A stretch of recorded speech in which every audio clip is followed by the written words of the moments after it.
Bonjour à tous, on se retrouve aujourd'hui à Paris devant le Grand Rex pour assister à Time to Decrypt, une journée entière de conférences dédiées aux crypto-monnaies, à la blockchain et aux crypto-actifs.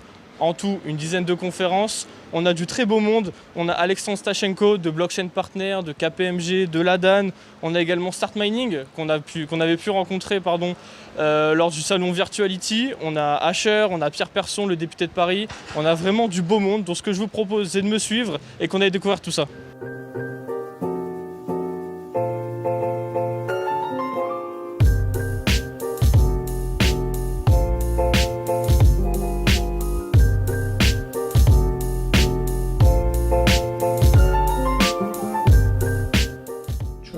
Et je ne dis pas, ce n'est pas une critique de la blockchain en soi. Ce qui me dérange, c'est l'idée que la blockchain va résoudre tous nos problèmes. J'ai pas dit ça d'ailleurs. Non, c'est pas ce que tu dis. C'est pas ce que tu dis. Mais c'est une idée qui est assez présente. On va avoir plus de traçabilité, donc on aura moins de fraude, moins de ceci, moins de cela. C'est pas vrai.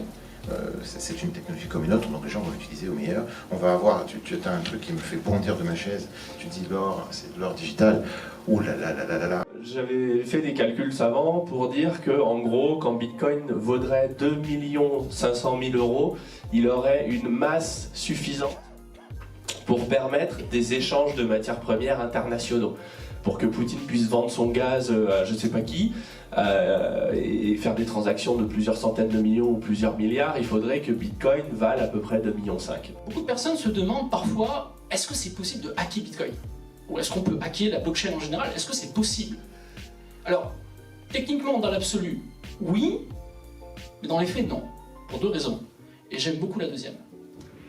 La première raison, c'est que ça ne serait pas possible réellement de le faire parce qu'il n'y a pas assez de machines sur Terre pour faire ce que l'on appelle une attaque à 51%. Pour ceux qui ne savent pas ce qu'est une attaque à 51%, ça veut dire je détiens 51% de ce hash rate mondial et je vais faire du brute force. Ça veut dire je vais aller attaquer Bitcoin. Il n'y a pas assez de machines sur Terre pour le faire. Il n'y a pas assez d'énergie disponible sur Terre pour le faire. Et quand vous prenez le carnet de commandes des 2 prochaines années des plus gros constructeurs de machines à Bitcoin, ben c'est pas possible. Ça, c'est la première raison. Et la deuxième raison, c'est que ça servira à rien. Parce que si quelqu'un vraiment arrivait un jour à hacker Bitcoin, il a créé en même temps la confiance que les gens ont en Bitcoin. Et si vous détruisez la confiance que les gens ont en Bitcoin, vous devenez spectateur d'une sortie incroyable des liquidités. Les gens vont sortir du Bitcoin. Ils vont fuir le bateau. Et quand il y a une sortie de liquidité, il y a un effondrement de valeur. Et quand il y a un effondrement de valeur, celui qui a hacké Bitcoin a hacké de la fausse monnaie.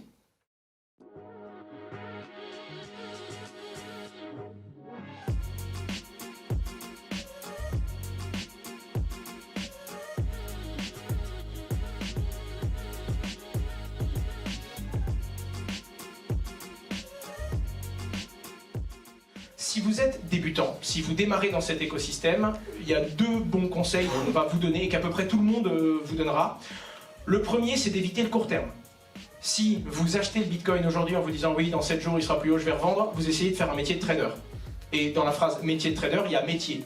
Un métier, c'est pas 2 vidéos qu'on a vues sur internet. On peut faire de l'analyse technique, mais c'est du travail, c'est de la recherche, c'est des échecs, c'est de l'apprentissage. Voir un mec sur YouTube qui trace 2 traits et qui vous dit voilà, là selon le MACD demain ça va prendre 12%, c'est un mensonge, ça n'existe pas. Il y a même des gens qui tradent les crypto-monnaies en fonction des cycles lunaires. Peut-être que ça marche pour planter des radis, mais sur le Bitcoin, je suis pas sûr du tout. C'est pas une blague, ça existe. Ça existe, et comme on a une chance sur 2 que ça monte ou que ça descende, on peut même dire oui, la lune est haute donc ça va monter, le lendemain dire vous voyez, je vous l'avais dit. La Fed se réunit demain, puis ils disent bah, finalement on a décidé qu'il n'y aura plus que 21 millions de dollars. Bah, ça se ferait Par un renchérissement du dollar. et puis par une baisse du Bitcoin en dollars. Et ça, c'est vraiment intéressant parce que ça nous emmène à un sujet qui est vraiment pas simple. Hein. C'est le sujet de qu'est-ce que la valeur de la monnaie. Et il paraît que Schumpeter avait tenté de commencer à écrire un livre. Donc Joseph Schumpeter, c'est le plus grand économiste qu'on ait jamais fait sur Terre. Et le gars a arrêté quoi. Parce qu'il dit c'est juste trop chaud. Après, la vraie question c'est comment est-ce que Binance a fait sa croissance et pourquoi est-ce qu'on n'a pas un Binance en Europe? Binance elle a fait sa croissance en dehors des règles parce que les règles étaient très compliquées. parce qu'il y a aussi une volonté de ne pas attendre la structuration réglementaire, là où il y a des acteurs français qui n'ont pas voulu quitter le territoire français et qui étaient assujettis à des règles, qui ont voulu jusqu'au dernier moment, je les voyais dans mon bureau, appliquer ces règles et ne pas quitter le territoire français. Et donc je comprends aussi de l'autre côté les acteurs français qui viennent me voir et qui me disent ouais, mais c'est terriblement injuste. Il y a un aspect qui est assez important qui est souvent revenu lorsqu'on parle du Bitcoin, on parle de la réserve de valeur. Et je pense que cette réserve de valeur, il faut ce terme de réserve de valeur, il faut le redéfinir.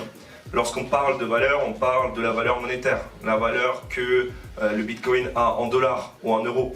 Mais en réalité, si on prend l'autre aspect de la valeur, par exemple, le fait, donc, comme je l'ai dit, posséder son argent, pouvoir le transporter dans sa tête uniquement, pouvoir le récupérer à tout moment, et surtout pouvoir le transférer à qui on veut, sans contrainte de frontières, sans contrainte de la monnaie, et sans contrainte gouvernementale.